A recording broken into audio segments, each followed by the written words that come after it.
Question. When someone flushes the toilet and the Oh, water yeah. and the dryer are going, do we pick that up? They Okay. shouldn't pick it up. All right. Well, This is maybe, also an Let me experiment. go closer.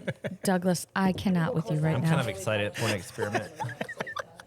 I mean, we're Doug's going to like- open it up with a toilet flush. We can do that. We're just going to dump some information on you. Doug. Let's go!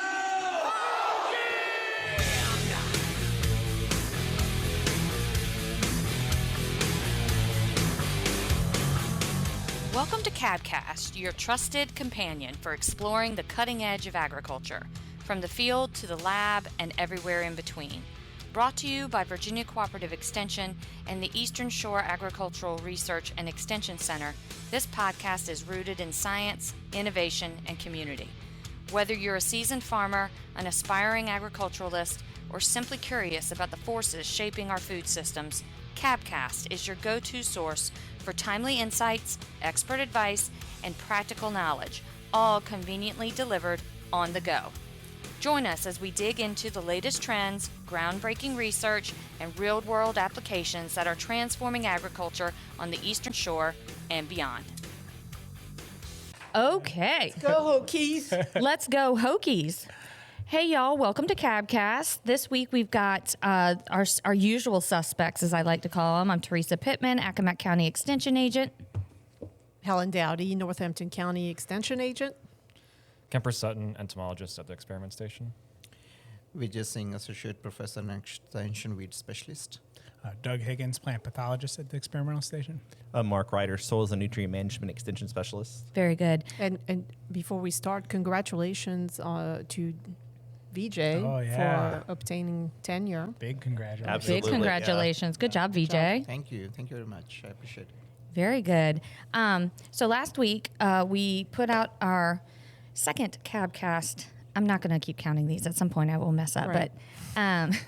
But last week's CabCast went out a little bit later, but that's okay. We ended it up talking about some of the questions that we received from growers last week, and so or the week before. So I think today's focus topic will be on that. You know, Mark, did you have anybody call the office at you anything specific about soil management, nutrient management, or even the rain last week? Just had a lot of questions about yellow corn. It's growing poorly, so just typical heavy rain, cool. What were your corn. suggestions?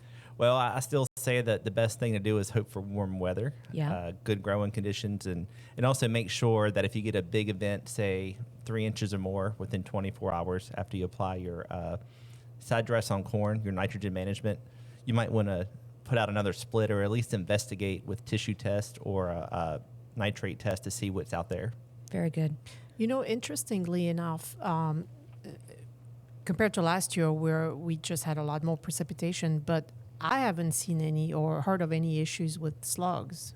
Have you in No, Accomack? and I was really surprised because No. simply because of the amount of rain we had. We had, I guess last year was more events, but we've been pretty steady, almost like every other day, getting a little bit, which you would think would lead to more slug we had pressure. some peaks in temperatures, so probably that had something to do with it. But anyway, So even after all the high counts we had earlier this year, you don't think so slugs are... in the cover crop trial, yes, we have pressure. We had pressure, but in terms of in growers' fields, I haven't seen No. or heard of anybody having issues like I did last year. Yeah, Yeah, I haven't either. That's good. Yeah. it is good. It's Yeah. really good. I know last You year. can keep your slugs at the station. We have plenty here, don't we, Kemper? From all the slugs you've counted so far. Hundreds. We'll keep them here because I know last year everybody was scrambling a little bit and doing spraying at night and that sort of thing, just trying to keep them under control. It was kind of the topic of conversation last year for sure. Yeah. Well, good. Helen, how about you? What was your question this week? Not many questions. I was gone for a couple of days learning about soils and cropping systems as I was still a new agent. I did check the pheromone traps this week, and we still have very low counts in terms of cornea worm. So that's a good thing. And that's about That's all about that's it. I happening think right now. I know it's time for me to go put my traps out. So that's my plan for tomorrow is go put 4 to 5 traps out, and then I'll be able to get some counts. But, we'll see. Yeah. What do you think is going to increase the cornea worm population? I guess we haven't had the migration yet, and I mean it's probably going to be coming. Sometimes in July. We get a lot of catches in August too. Yeah, so From cold fronts? I mean, not cold fronts, but weather fronts? Weather fronts, they migrate up on those fronts, especially, when we get those more into hurricane season, you'll have things like fall armyworm pop up on those too. So it's going to happen later in the season, but, we have had reports like 2 weeks ago of some large trap captures which were kind of like unexpected, but it's been pretty quiet on the shore. We pulled traps here this morning on station, and I think we probably had some traps that were over 10 for the week, but nothing too crazy. So the large trap counts were over on the other side across the bay? There was some, I think, in Rockingham, near Blacksburg, and Prince William County, as well as, Helen, you had one in I had a Machipongo, catch right? of 50 in a week, but then I looked back at the last 2 years, and I actually had higher catches in the last couple of years. So the pattern we're starting to kind of see, at least maybe here on the shore, is, we're typically catching low rates, but we'll have these like little spikes early in the season of like higher numbers, and we're not sure, but those could have been moths that actually were able to survive here in the winter and could be a local population. So one thing I'm working with this year on some cornea worm folks is sending those wings off to someone who's going to look at the isotopes within their wings to see their genetics and see if they're actually from the eastern shore or the Virginia area. Oh, wow. Okay. And so we both, Camper and I, have a black light trap set up, and we're monitoring Stinkbug flights, and we have not, I haven't had any Stinkbugs yet in large quantities. So typically the flights occur like between the 2nd to the last of June. Mm-hmm. Yeah, it's been slow so far. We had a couple days, like maybe a month ago now, where we picked up double digits, but it's been 0 here on the station. And then we got 4 over the weekend, which was the first counts we've had in a couple weeks. Yeah. All right, enough with bugs. Let's move on. Doug. I agree. We're all starting to glaze over a little bit, bugs. I know, bugs. We could talk all day long. Yeah, right. What'd you have this week, Doug? We continue to get potato samples in. Soft rot samples mainly is what we're seeing. We had 1 case of scab and some yellows, and it was just in pockets in a field. And then we have kind of 2 cases that we're working through that are could be soft rot, but we're also ruling out some of the other vascular wilt, so Fusarium wilt and Verticillium wilt. So a little movement on the potato piece. And then my other questions, I think, are on the grower's mind, but actually came to me through the Ryder brothers. Both Ryders asked me the same question. So I feel like, That merits podcast. Yeah, right? for sure. So what was that? I do not It remember. was the question about what's all this rain going to do to the wheat crop in terms of, what could be the potential negative effect of getting rain on the wheat. And, there's kind of 2 scenarios that play out here. One is that if there's enough rain that falls, the grain head might not reach its full maturity, and that's where we could take hits on the lower test weights. But if the grain does mature and then we get more rains that cause delay in harvest, that's where our other impact comes. And that one we can kind of pick apart in a couple different ways. So if the grain is essentially re-wetted and we're staying in the field longer, it kind of allows more time for the germination process to take place in the grain head. So that extra moisture in there will the starches start to get digested, and then we get essentially, as I understand it, little pockets in the grain, and that's what's really decreasing our test weight. And then the fact that we might be starting to germinate kernels can also have effect on the test weight, and then as well as the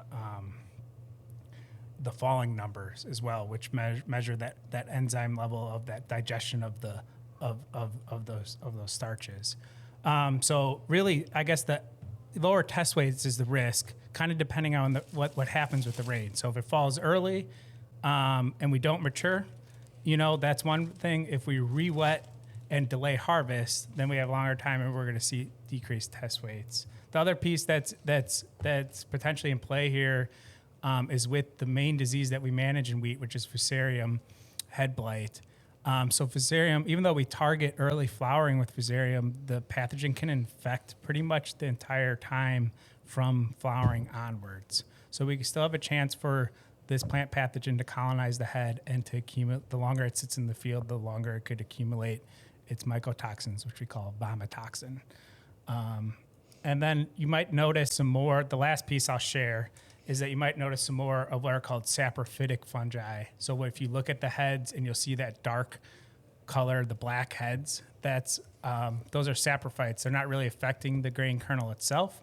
And so we don't really see a lot of actually quality issues from them themselves. We need the plant pathogen, the Fusarium, to get in there to cause issues. So that's a long-winded answer to the writer's questions. But what it is lower test weights, depending, and the pattern could differ depending on if the rain continues and we don't mature to a head, or if we've matured to a head, but then now we're delayed getting back into the fields for harvest and the wheat sits there harvest. And those are the scenarios that we could see play out. Tagging along on that, Kemper and Helen and I were talking about who was starting to harvest some wheat. And we did have, so I know my Accomack growers have started, I'm going to go see them either today or tomorrow afternoon. And then you also have some that have started in Northampton. So it has begun. It has begun, but it was good to hear. So maybe we'll have some results. We'll talk to those guys and see how it fared, what it looked like in the next week or so. I've checked a couple fields and felt, and it was more like hard dose stage. So we still have some that are not quite exactly. ready, but, some of that early planted stuff. Yeah, and it would be a good scenario to watch out for because it was overall a low Fusarium head blight risk year. It was very dry through most of our flowering. So growers might scratch their head if they then come in with, high DON levels. And that's where we would want to look at this wet period, that we've been having following into harvest would also dry it that we can't really protect against. So that's my answer to the Ryder Brothers question. So hopefully I did it thoroughly enough to pass their. I think you'll pass, Doug. we'll keep you. Yeah. We'll have to ask the other Ryder brother. Maybe we should have the other Ryder. We should have a Ryder brother podcast. We should invite. Oh, look at your eyes. You know that ain't happening. So good luck with that. That ain't happening. Yeah, that ain't happening. I hope you're listening, Scott. Yeah, I know, Scott. Right? VJ, what did you have this week? So with all these rains in the last 1 or 2 weeks, now we started seeing a new flush of weeds like common lamb squatters. It's a very common sight in the field right now. Palmer amaranth, which is coming out. So some large crabgrasses or other species of crabgrasses. So we would see a lot of them now. Many of these weeds are actually resistant to ALS inhibitors, which are group 2 and group 5 herbicides as well. In corn, I'm talking about specifically right now because that's a stage for the growers to manage these weeds. So group 2 and group 5 herbicide-resistant weeds can be easily controlled with Roundup and also Liberty, if people are using either of these technologies in their field. The only thing is, yes, please make sure that you use required amount of AMS in that, and that would improve the efficacy by 20 to 30%. So suppose your weeds are resistant to Roundup. In that case, the mixture of or tank mixture of group 10 herbicide or group 5 herbicides would definitely be helpful in controlling that. Now, VJ, last week you mentioned about Weed Science Field Day. Do you have any new details? Oh, yes. So we planned our Weed Science Field Day on June 24. That would be after lunch, afternoon around 3:30 near about, so that the temperature would be little lower side and we would not feel that hot in the field. But there are quite exciting things in that field day. So at Painter location specifically, since it's a multi-state field day, so on June 25th, we would be showing our product testing and other trials in Delaware and Maryland too. So people can choose to go at different sites. But at a Painter location, along with the herbicide efficacy in corn, soybean, edamame, some cover crops results, like how growers can integrate cover crops with the herbicides. We also would show use of drones for cover crop seeding and their efficacy studies, like how effective those are and whether growers can really use it as an alternate compared with the tractor drill system. And then there are studies where we would be showing drone-based pesticide applications and spot spray applications, and whether we can save some herbicides in doing spot spray. So discussing dates, so your field day will be June 24th. Yes. And today we also met with the Eastern Shore Ag Conference Planning Committee, and we've set a date for the 2026 Eastern Shore Ag Conference, and this will be January 14th and 15th, which is a little bit earlier. Right. In comparison to the last couple of years. So just mark your calendar, June 24th, field day, and then save the date for the Eastern Shore Ag Conference, January 14th and 15th. And you can always see these advertisements in the stalk. We just decided about the Ag Conference today, so that you'll see in July. But check and make sure you're a part of our email listservs and our social media accounts, because we share a lot of those save the dates and reminders via those avenues. So last but not least, Camper. Yeah, so this week wasn't really a question, but I have a couple on-farm trials in potatoes, and I had a chance to talk with a couple of the growers, and the one question for them is what can we do about wireworms, and most of that's for the use of insecticides, and so they're kind of just concerned about the long-term management strategies for wireworms, and so I think things look pretty clean so far. Obviously, we have a lot of chemical options that do good work, but some of those are varying in efficacy. Most of them are put in pre-plant, and so it leaves a lot of guys worried what that's going to look like at the end of the season when they're pulling them out of the ground. And so, a lot of the stuff that I'm doing in my program is looking at how can we reinvent the wheel, looking at new strategies that can be incorporated with some of our pesticide programs to really, maybe not like next year, but 10 years down the road, where maybe we have lost some of our chemicals due to regulatory changes.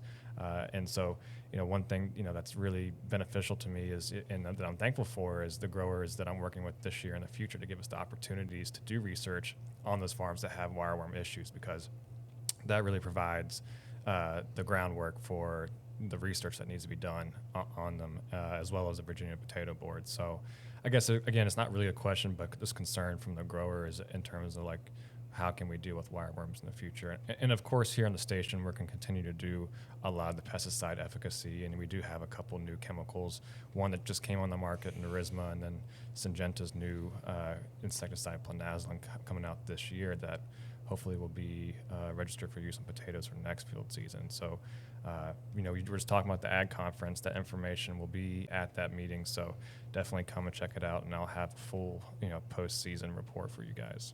Very good, very good. Well, so it's been a wild Monday already. We've all been solid getting it since this morning, but and more especially here at the AREC, because Mark, they're doing fit checks in the other room, right? Yeah, that's right. It's a respirator fit testing. That's right. And y'all do that every year? We do it every year. So every employee here that works with any type of pesticide or dust or fumigation is required to have a fit test. So we have respirators, dust masks, depending on what is needed. So we say the rainbow passage, I think it's called, and with a fancy machine that tells you how you breathe and how well your respirator or dust mask works. Yeah, definitely. And somebody from Virginia Tech comes and takes care of that. Health and safety inspector, or I'm not sure their title.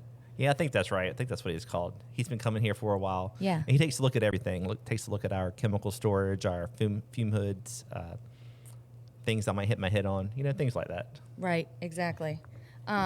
It's also the time of year where we see the beards get lost from a lot of faces in this station. A lot of baby faces getting ready to come out. Oh my goodness, Doug! I swear, if I look twice, sometimes I don't know who you are. I'm like, wait, was that Doug without a beard?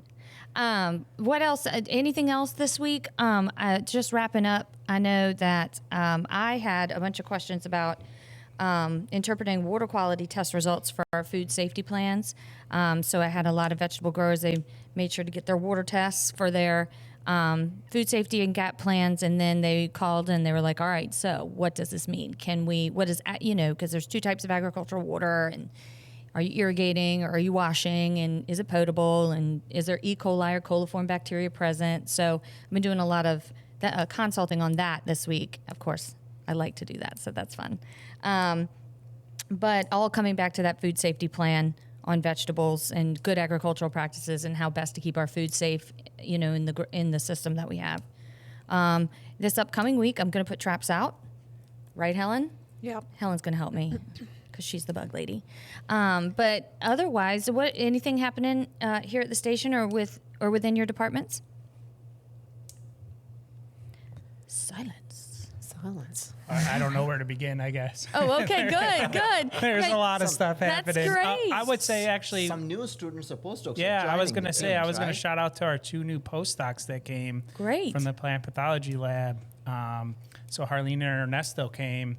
Ernesto came this week and Harleen last week. Harleen comes to us from Clemson University, where she worked in a fruit pathology lab, and we're really excited to have her here. She's been going to town on our diagnostic samples. I think if you come in and look at the lab board, Harleen is winning the chart. She's up by, I think, 8 potato samples on the top of the leaderboard right now. And then Ernesto just got here this weekend, and he comes to us from Louisiana State University. And he has a very solid background in mycology, so we're really happy to have those 2 here and get them integrated Great. and see them, how great it is to be here on the shore. So Station's filling up. Yeah, we have a new student too. We have Will.